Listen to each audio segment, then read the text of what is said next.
بسم اللہ الرحمن الرحیم شہر رمضان الذی انزل فیہ القرآن ھدی للناس وبینات من الھدی والفرقان فمن شہد منکم الشہر فلیصم ومن کان مریضا او علی سفر فعدۃ من ایام اخر یرید اللہ بکم الیسر ولا یرید بکم العسر وَلِتُكْمِلُوا الْعِدَّةَ وَلِتُكَبِّرُوا اللَّهَ عَلَى مَا هَدَاكُمْ وَلَعَلَّكُمْ تَشْكُرُونَ صدق اللہ العظیم۔ ان اللہ وملائکتہ یصلون علی النبی یا ایھا الذین آمنوا صلوا علیہ وسلموا تسلیما۔ اللہم صل علی سیدنا و مولانا محمد وعلی آل سیدنا و مولانا محمد مبارک وسلم صلی علیہ۔ اللہ کریم ارشاد فرماتا ہے شہر رمضان الذی انزل فیہ القرآن، رمضان کا مہینہ وہ مہینہ ہے جس میں قرآن اتارا گیا۔ ھدی للناس، یہ تمام انسانوں کے لیے ہدایت کا ذریعہ ہے۔ ھدی للناس ہے، تمام لوگوں کے لیے اس میں ہدایت ہے۔ وَبَيِّنَاتٍ مِّنَ الْهُدَىٰ، اور اس میں حق کو باطل کرنے والی، یعنی حق و باطل میں امتیاز اور فرق کرنے والی واضح دلائل ہیں، واضح نشانیاں ہیں۔ والفرقان، اور یہ فرق کرتا ہے ہدایت میں اور گمراہی میں۔ فمن شہد منکم الشہر، بس جو بھی اس مہینے کو پائے، فلیصم، وہ اس سے چاہیے کہ اس کا روزہ رکھے۔ ومن کان مریضا، اور جو مریض ہو، او علی سفر، یا وہ مسافر ہو، سفر پر ہو، فعدۃ من ایام اخر، وہ گنتی پوری کر لے بعد کے دنوں میں۔ یرید اللہ بکم الیسر، اللہ تمہارے ساتھ آسانی کا ارادہ کرتا ہے، اللہ تمہارے لیے آسانی چاہتا ہے۔ ولا یرید بکم العسر، اللہ تمہارے لیے تنگی نہیں چاہتا، اللہ تمہارے لیے مشقت نہیں چاہتا۔ اور فرمایا وَلِتُكْمِلُوا الْعِدَّةَ، یہ اللہ نے تمہارے لیے آسانی اس لیے عطا کی تاکہ تم گنتی پوری کر لو۔ وَلِتُكْمِلُوا الْعِدَّةَ، مسافر ہے یا بیمار ہے وہ رمضان میں روزے چھوڑ دے اور بعد میں گنتی پوری کر لے، یعنی جتنے روزے چھوڑے ہیں۔ وَلِتُكَبِّرُوا اللَّهَ، اور تاکہ تم بڑائی بیان کرو اللہ کی، عَلَى مَا هَدَاكُمْ، اس بات پر کہ اس نے تمہیں ہدایت عطا کی ہے۔ وَلَعَلَّكُمْ تَشْكُرُونَ، تاکہ تم شکر گزار بن جاؤ۔ اس آیت مبارکہ سے پہلے ہم نے جو پچھلی آیات پڑھی تھی اس میں اللہ کریم نے روزوں کی فرضیت بیان کرتے ہوئے فرمایا تھا کتب علیکم الصیام، روزے تم پر فرض کیے گئے، کما کتب علی الذین من قبلکم، جیسے کہ تم سے پہلے لوگوں پر فرض کیے گئے تھے۔ کیوں؟ لعلکم تتقون، تاکہ تم متقی بن جاؤ۔ یعنی پچھلی آیت میں روزے کی جو حکمت تھی وہ بیان کی گئی کہ روزہ جو رکھتا ہے اس کے اندر تقوی آ جاتا ہے، اللہ کا خوف آتا ہے، وہ نیکوکار بن جاتا ہے، وہ متقی بن جاتا ہے، وہ اللہ کے نیک بندوں میں شامل ہو جاتا ہے۔ اگر اس بات کو ہم یوں کہیں کہ اگر کوئی شخص سوال کرے کہ میں نیک بننا چاہتا ہوں، متقی بننا چاہتا ہوں، اللہ کا قرب لینا چاہتا ہوں، صالح ہونا چاہتا ہوں، اللہ کا خوف میرے دل میں آ جائے، میں گناہ سے بچ جاؤں تو کیا کروں؟ اس کا جواب قرآن یہ دیتا ہے کہ لوگوں، بہت سارے راستے ہیں گناہ سے بچنے کے، نیکیاں کرنے کے، اللہ سے توبہ کر کے اس کے راہ پر آنے کے۔ ان میں سے ایک طریقہ یہ بھی ہے کہ اگر تم روزہ رکھنا شروع کر دیتے ہو تو روزہ تمہاری روح کو پاکیزہ بنا دیتا ہے۔ لعلکم تتقون، اس سے تمہیں تقوی ملتا ہے، تم حلال چیزوں سے بچتے ہو اور خود کو حلال چیزوں کو بھی ایک مخصوص وقت کے لیے اپنے اوپر بند کر دیتے ہو، اور صرف اللہ کی رضا کے لیے ایسا کرتے ہو کہ میرے مولا مجھ سے راضی ہو جائیں اور میں اس کے حکم پر عمل کرنا شروع کر دوں۔ جب آپ کا یہ طریقہ، یہ طرز بنتی ہے تو اللہ کریم آپ کے روح کو پاکیزگی عطا کرتا ہے، آپ کو نورانیت ملتی ہے، آپ سے گناہ کے اثرات دھل جاتے ہیں اور آپ متقی اور صالح بن جاتے ہیں۔ اب اس آیت مبارکہ کے اندر اللہ نے رمضان المبارک کی وہ فضیلت بیان فرمائی اور پھر ساتھ حکمت بھی بیان کی۔ فرمایا شہر رمضان، یہ جو رمضان کا مہینہ ہے، شہر رمضان، رمضان کا مہینہ، اب اللہ پاک اس کی شان بیان کرتا ہے اور اس کی عزت بیان کرتا ہے، اس کی فضیلت بیان کرتے فرماتا ہے انزل فیہ القرآن، یہ جو رمضان کا مہینہ ہے، شہر رمضان الذی انزل فیہ القرآن، لوگو یہ جو ماہ مقدس، یہ جو ماہ مبارک رمضان ہے نا، یہ بڑی شان والا ہے۔ مولا کیا وجہ، اس میں کیا شان ہے اس کی؟ فرمایا انزل فیہ القرآن، اس میں قرآن اتارا گیا ہے، یہ نزول قرآن کا مہینہ ہے لوگوں، اس لیے اس کو شان ملی ہے، اس کو عزت ملی ہے، یہ بڑا بابرکت مہینہ ہے، یہ تمہیں پاکیزگی دینے کے لیے بھیجا جاتا ہے، یہ تمہیں اللہ کا قرب دیتا ہے، یہ تمہارے گناہوں کو دھو دیتا ہے، یہ تمہیں اللہ کا مقرب بندہ بنا دیتا ہے۔ انزل فیہ القرآن، اس میں قرآن کو نازل کیا گیا ہے۔ اب یہاں اس کے اوپر تفصیل سے اگر بات کی جائے تو بہت ساری باتیں ہیں،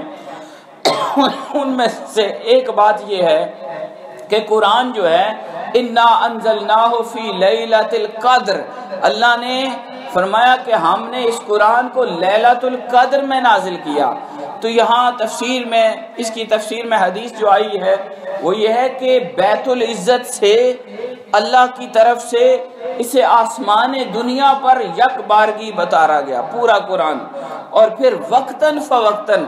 ضرورت کے مطابق جیسی جیسی ضرورت بنتی، جیسے جیسے کفار سوال کرتے یا جیسے جیسے حالات بنتے، اللہ پاک ویسی ویسی صورتیں اور آیتیں اتارتا رہتا تھا۔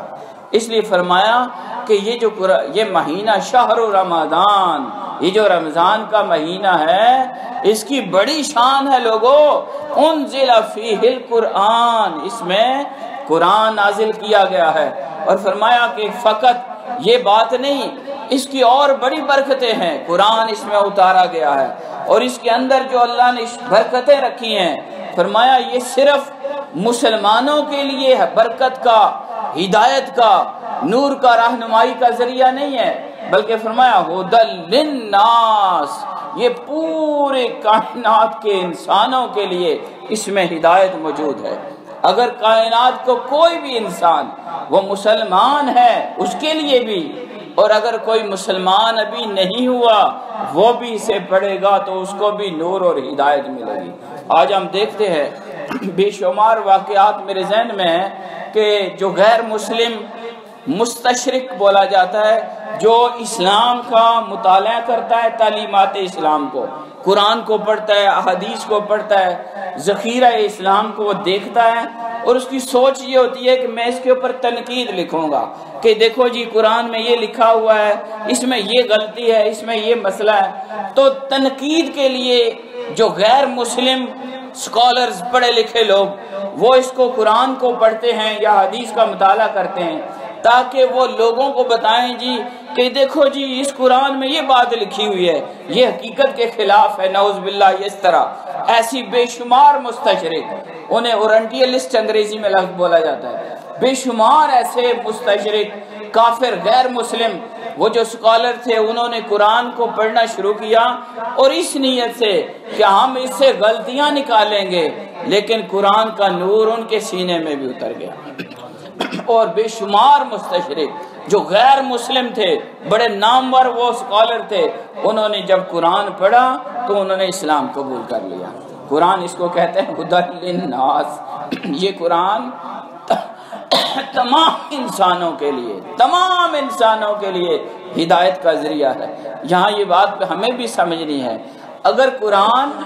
تمام انسانوں کے لیے ہدایت کا ذریعہ ہے تو ہمارا کیا حال ہے؟ ہم کس حال میں ہیں؟ کیا ہم ہدایت پر ہیں؟ کیا ہم راہ حق پر چلتے ہیں؟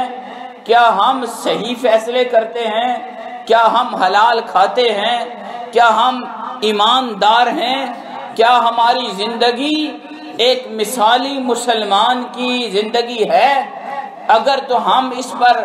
ہاں جواب آتا ہے اندر سے کہ جی ہاں آپ بالکل صحیح راہ پہ چلتے ہو، کسی کا حق نہیں مارتے،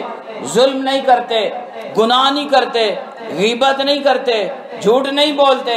کوئی حرام مال نہیں کھاتے، کسی کی توہین اور بے عزتی نہیں کرتے، آپ کے ہاتھ اور زبان سے دوسرے لوگ محفوظ ہیں، اگر آپ اس طریقے سے زندگی گزار رہے ہیں تو اس کا مطلب یہ ہے کہ آپ ہدایت پر ہیں، اللہ کا فضل ہے آپ کے اوپر، آپ کو اللہ کا شکر ادا کرنا چاہیے۔ لیکن اگر ہماری زندگی ان اوصاف سے خالی ہے،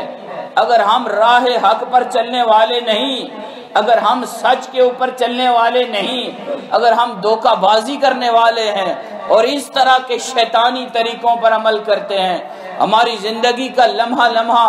لوگوں کے لیے نقصان دہ ہے اور ہم مشکوک حالت میں ہیں، تو ہمیں دیکھنا ہے کہ ہم مسلمان ہو کر ہدایت سے خالی ہیں، اور قرآن ہدی للناس بن کر آیا، ہدی للناس، تمام انسانوں کے لیے ہدایت۔ اور کتنی بدقسمتی اور بدنصیبی کی بات ہوگی کہ غیر مسلم قرآن پڑھے، اس کو ہدایت مل جائے، اور ہم مسلمان ہو کر قرآن پڑھتے رہیں، قرآن سنتے رہیں، لیکن ہم ہدایت حاصل نہ کر سکیں۔ حاضرین گرامی، اللہ کریم کا یہ فرمان سنیے، فرمایا یہ ہدی للناس ہے، تمام انسانوں کے لیے اس میں ہدایت ہے۔ کوئی شخص کہیں سے بھی تعلق رکھتا ہے، کسی نسل کا ہے، کسی علاقے کا ہے، پورے روئے زمین کے کسی خطے کا رہنے والا ہے، وہ جب بھی اس کو پڑھے گا اس کا نور اس کے سینے میں آ جائے گا اور اس کو اس سے فیض ملے گا۔ یہاں یہ بھی بات آپ کو بتا دوں کہ اگر ہم مسلمان ہیں تو ہمیں قرآن کو پڑھنا چاہیے، ہمیں قرآن سے تعلق بنانا چاہیے تاکہ ہم قرآن سے نور اور فیض لے سکیں۔ اس بات کو نہیں دیکھنا چاہیے میری عمر زیادہ ہو گئی، میں بوڑھا ہو گیا، میرے بچے جوان ہو گئے، ہن کے پڑھیے جی، نہیں نہیں نہیں نہیں، قرآن نور، قرآن ہدایت، قرآن معزت، قرآن شفا،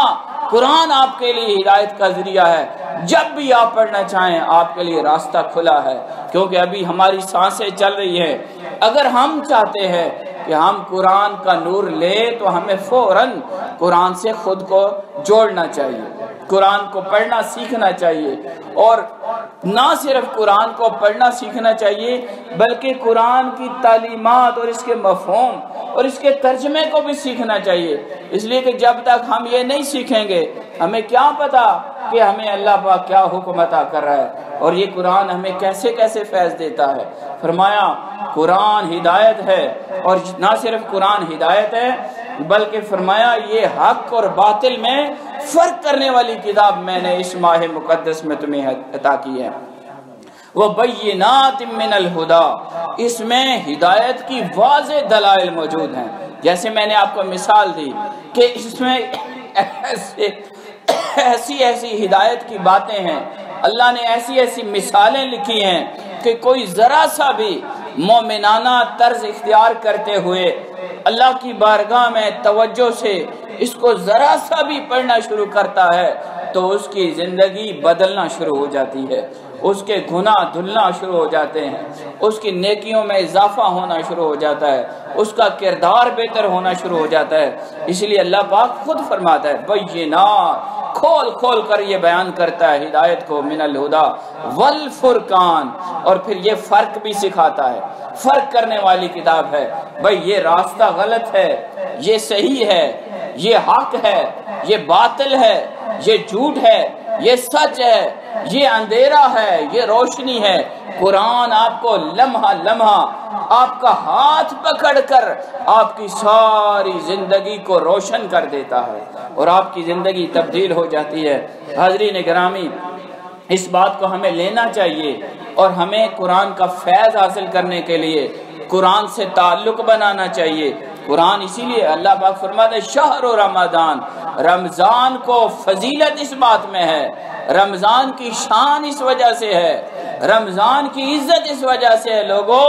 انزل فیہ القرآن، اس میں قرآن نازل ہوا ہے اور اس قرآن کے اندر اللہ نے سب انسانوں کے لیے ہدایت اور کھول کھول کر اپنے دلائل بیان کیے ہیں۔ اور پھر فرمایا فمن شاہد منکم الشہر، اب تم میں سے جو بھی اس مبارک مہینے کو پائے، تمہیں اس کی فضیلت سمجھ آ گئی، تمہیں پتہ چل گیا۔ قرآن کہتا ہے یہ رمضان کا مہینہ ہے،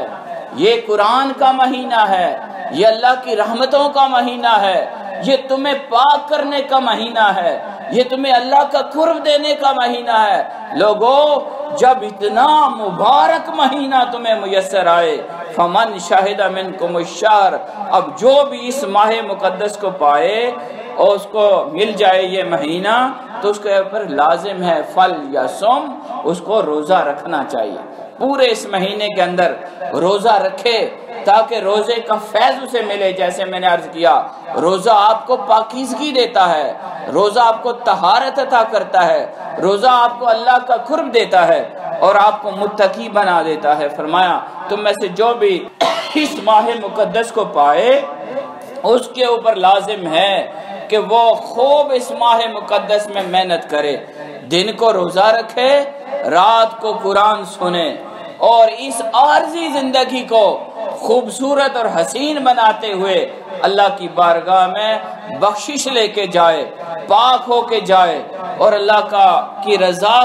کو حاصل کر کے جائے۔ اور ساتھ ہی فرمایا وَمَنْ كَانَ مَرِيدًا، اب جو اس مہینے میں کوئی مریض ہے، مرض میں ہے، مبتلا ہے، بیماری میں ہے اور اس کی بیماری اس روزہ رکھنے سے بڑھنے کا خطرہ ہے۔ اب بیماری یہ نہیں کہ سرے نے درد ہے، ذرا جب بخار ہے جی روزہ چھوڑ دو، نہیں۔ فرمایا جو ایسا مریض جس کی بیماری روزہ رکھنے سے بڑھ جائے اور اس کو زیادہ نقصان ہونے کا خطرہ ہو، او علی سفر، یا وہ مسافر ہے، سفر میں ہے، اور سفر کی تفصیل میں نے پچھلی دفعہ بیان کر دی، تو اس کے لیے اللہ پاک نے چھوٹ دے دی۔ فرمایا فَعِدَّةٌ مِّنْ أَيَّامٍ أُخَرَ، وہ دوسرے دنوں میں اس گنتی کو پورا کر لے۔ جتنے دن بیمار رہا وہ اتنے دن بعد کے مہینوں میں روزہ رکھے اور اپنی گنتی پوری کر لے۔ 29 کا روزہ مہینہ تھا تو وہ دن پورے کر لے، 3 چھوٹے، 4 چھوٹے، 5۔ اور اسی طرح اگر مسافر تھا تو سفر میں جتنے دن گزرے ہیں واپس آئے، گھر میں مقیم ہو، تو اس کو چاہیے کہ وہ باقی جتنے روزے چھوڑے ہیں وہ روزے پورے کر لے۔ یہ قرآن نے ہمیں ہدایت دے دی۔ اب یہاں ایک بات سمجھنے کی ہے، وہ یہ ہے کہ پچھلی آیت میں ہم نے یہ پڑھا تھا کہ جو روزہ رکھنے کی طاقت نہ رکھے، وَعَلَى الَّذِينَ يُطِيقُونَهُ فِدْيَةٌ طَعَامُ مِسْكِينٍ، جو طاقت ہی نہیں رکھتا تو اس کے لیے فدیہ ہے۔ تو اس کے اوپر میں نے مفسرین کے اقوال بیان کیے تھے کہ ایک قول یہ تھا کہ اللہ نے یہاں پر چھوٹ دے دی، بھائی جو روزہ نہیں طاقت رکھتا، ذرا سا بھی مسئلہ ہو وہ فدیہ دے دے۔ لیکن اس کو یہاں مفسرین نے واضح کیا کہ یہاں پر اس بیمار کے لیے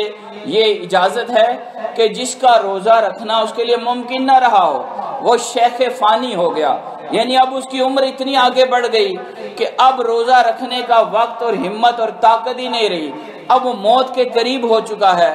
اس لیے اب اس کے بدلے میں، وہ روزے کے بدلے میں فدیہ ادا کر دیا جائے ایک مسکین کا۔ تو یہ جو فدیہ کا حکم تھا، یہاں اللہ پاک نے یہ عام حکم سے ختم کرتے ہوئے اس کے لیے یہاں واضح کر دیا فَمَنْ شَهِدَ مِنْكُمُ الشَّهْرَ، اب جو شخص بھی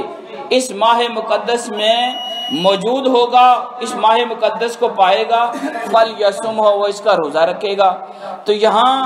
یہ وہم آ سکتا ہے، یہ خیال آ سکتا ہے کہ اللہ نے چھوٹ تو جو دی تھی وہ تو ختم ہو گئی، کیا اب مسافر اور مریض کے لیے یہ بھی چھوٹ ختم ہے؟ تو اللہ نے دوبارہ یہاں پر ذکر کیا، یہ ذکر پہلے بھی گزرا، یہاں اللہ نے دوبارہ بیان کیا کہ نہیں ایسے بات نہیں، بلکہ مسافر اور مریض ان کے لیے جو چھوٹ اللہ نے دی تھی وہ قائم ہے۔ اب جو بھی مسافر ہے، مریض ہے، وہ جتنے دن روزہ چھوڑے گا وہ بعد میں اس کے دن پورے کر لے گا اور وہ اس کے روزے ادا ہو جائیں گے۔ آخر میں بڑا خوبصورت بات ہے جو شریعت اسلامیہ کی ایک روح ہے، اسلامی جو شریعت ہے اس کی جو بنیادی اور روح ہے احکام میں، دین کے اوپر عمل کرنے میں، وہ اللہ نے بیان فرمائی۔ اللہ فرماتا ہے یرید اللہ بکم الیسرا، یہ جو مسافر مریض کے لیے اللہ نے چھوٹ دی ہے، اس کی وجہ یہ ہے اللہ چاہتا ہے تمہارے لیے آسانی، اللہ تم سے آسانی کرنا چاہتا ہے، اللہ تمہارے اوپر سختی نہیں چاہتا، اللہ تمہارے حق میں آسانی چاہتا ہے۔ اس بات کو ذہن میں رکھیں کہ احکام شریعت جتنے بھی ہیں، اللہ نے جو جو حکم دیا ہے اس ہر حکم کے اندر اللہ پاک نے آسانی کو سامنے رکھا، بھائی لوگوں کے لیے اس میں مشکل نہ ہو، اور پھر مزید کلیئر کیا، فرمایا وَلَا يُرِيدُ بِكُمُ الْعُسْرَ، اللہ تمہارے ساتھ تنگی نہیں کرنا چاہتا، اللہ تعالیٰ تمہارے ساتھ دشواری نہیں چاہتا کہ بھائی بیمار ہے پھر بھی روزہ رکھے، مسافر ہے پھر بھی روزہ رکھے۔ بہت ساری اس کی تفصیلات ہیں، میں مختصراً آپ کو بتانا چاہتا ہوں کہ شریعت کے احکام لوگوں کے لیے آسانی کے ساتھ عطا کیے گئے۔ اب جو شریعت اسلامیہ ہمیں دی گئی اس میں جو سب سے بڑا اصول، چاہے وہ احکام کے بنیادی چیزوں میں ہے یا فروعات میں ہے، یعنی بڑے احکام میں یا چھوٹے احکام میں، اس کو ہم کہتے ہیں اصول یا فروع، یعنی جو بھی اللہ نے حکم عطا کیا، چاہے وہ نماز کا ہے، روزے کا ہے، حج کا ہے، زکوٰۃ کا ہے، جتنے بھی احکام ہیں اللہ نے جن جن باتوں کے کرنے کا ہمیں حکم دیا، اس میں سب سے پہلے اللہ پاک نے اس میں آسانی کا پہلو وہ غالب رکھا، اور لوگوں کو تکلیف سے بچانے کا پہلو غالب رکھا، اس لیے کہ رب کریم وہ رحمان ہے، رحیم ہے، وہ اپنی مخلوق کو تنگ نہیں کرتا، اور یہ صدقہ مصطفیٰ ہے حضور علیہ السلام کے صدقے سے، ورنہ پچھلی امتوں کے لیے سخت احکام تھے، شریعت کے سخت احکام تھے، کپڑا اگر ناپاک ہوتا اسے جلایا جاتا، نماز کی جو جگہ مخصوص تھی وہاں جا کر ہی ادا ہو سکتی تھی، اس طرح بے شمار وہ مشقت والی اور تکلیف دہ چیزیں تھیں، لیکن حضور کے صدقے، اللہ نے آقا علیہ السلام کی ذات کے صدقے جو شریعت ہمیں عطا کی، احکام شریعت عطا کیے، تو اس پر عمل کرنے کے دوران اگر کسی کو کوئی عارضہ لاحق ہو جاتا ہے یا کوئی تکلیف آتی ہے یا اس کو ادا کرنے میں مشکل آتی ہے، تو شریعت نے اس کے لیے آسانی کا، تخفیف کا، کم کرنے کا اس کے لیے بے شمار طریقے رکھ دیے ہیں۔ اگر زیادہ تکلیف ہے تو حکم ساکت کر دیا گیا ہے، بھئی اگر اس کو تکلیف زیادہ ہے بھئی اس کے اوپر یہ چیز لازم ہی نہیں ہے، اگر بیمار ہے اس کے اوپر حج ہی نہیں ہے جی، اچھا اس کے پاس مال اتنا وسعت والا نہیں ہے، اس کے پاس آسانی کے ساتھ وہ حج کے ارکان ادا نہیں کر سکتا، فرمایا تیرے اوپر حج نہیں ہے جی۔ اسی طرح روزے کی بات ہے کہ اگر صحت مند ہے، مقیم ہے، کہا تم روزہ رکھو، بھئی بیمار ہے، مسافر ہے، تم چھوڑ دو، تو یہاں شریعت اسلامیہ اللہ نے دین کو ہمارے لیے آسان کر کے دے دیا۔ بس اس جملے کو آپ یاد رکھیں اور اپنے آپ کو دین کے ساتھ جوڑیں۔ اللہ کے حکم، اب نماز اتنی اوکھی لگتی ہے، میں اکثر تشریح کرتے ہوئے بات کرتا ہوں، نماز کیا چیز ہے؟ یہ اللہ سے ملاقات کا ایک طریقہ ہے، بھئی دن سارا آپ نے منہ سے ریک کیا ہوا ہے، مٹی میں ہو، تم کام کر رہے ہو، ہاتھ پاؤں تمہارے مٹی کے ساتھ لدے ہوئے ہیں اور گندے ہو، ناپاک ہو، بو آ رہی ہے، اللہ نے کہا تھوڑی دیر چھوڑ بھائی، ادھر آؤ رہا اے ذرا تھوڑی دیر منہ صاف کر، اے پانی مار منہ تے ہتھاں تے، ادھر آ بے میرے کول گلاں کر۔ یہی نماز ہے، اس کے علاوہ کیا نماز ہے؟ یہ اللہ نے جتنے احکام ہمیں دیے ہیں وہ ہماری بہتری کے لیے، ہماری فائدے کے لیے ہیں۔ اس لیے یا اگر تکلیف ہو، مشکل ہو، تو اللہ پاک نے یا حکم ساکت کر دیا یا اس میں تخفیف کی، کمی کی مختلف شکلیں عطا کی ہیں، اور اصول اور فروع جتنے بھی احکام شریعت ہیں تمام کے اندر اللہ پاک نے اپنی مخلوق کے لیے آسانیوں کے راستے کھولے، اور اللہ پاک فرماتے ہیں یرید اللہ بکم الجسر، اللہ تمہارے لیے آسانی چاہتا ہے، ولا یرید بکم العسر، اللہ تمہارے لیے تنگی اور مشقت نہیں چاہتا، وَلِتُكْمِلُوا الْعِدَّةَ، تاکہ تم گنتی پوری کر لو، اور جب تم یہ کام کر لو، روزے رکھ لو، پورے اللہ کی بارگاہ میں عبادت کر لو، جب یہ 29 دن گزار لو تو پھر کیا کرنا، اگلا دن عید کا ہوگا، اس میں تم خوب اللہ کی بڑائی بیان کرنا، وَلِتُكَبِّرُوا اللَّهَ عَلَى مَا هَدَاكُمْ، تم اللہ کی تکبیر بیان کرنا، اللہ اکبر بولنا، اللہ کا شکر ادا کرنا، عَلَى مَا هَدَاكُمْ، جو اس نے تمہیں ہدایت دی ہے، وَلَعَلَّكُمْ تَشْكُرُونَ، تاکہ تم شکر گزار بن جاؤ۔ اللہ جب نیکی کی توفیق دے، کوئی عمل خیر کی توفیق دے، قرآن پڑھنے کی، نماز پڑھنے کی، صدقے کی، خیرات کی، کسی بھی کام کی توفیق دے، روزہ رکھنے کی، تو اس پر اللہ کا شکر ادا کرو۔ جب تم شکر کرو گے تو پھر اللہ کا ایک قانون اور ساتھ مل جائے گا، لَإِن شَكَرْتُمْ لَأَزِيدَنَّكُمْ، اگر تم شکر کرو گے اللہ تمہارے اوپر اپنی نعمتوں میں اضافہ کر دے گا۔ اللہ کریم کی بارگاہ میں التجا ہے کہ مولا ہماری حاضری اپنی بارگاہ میں قبول فرما۔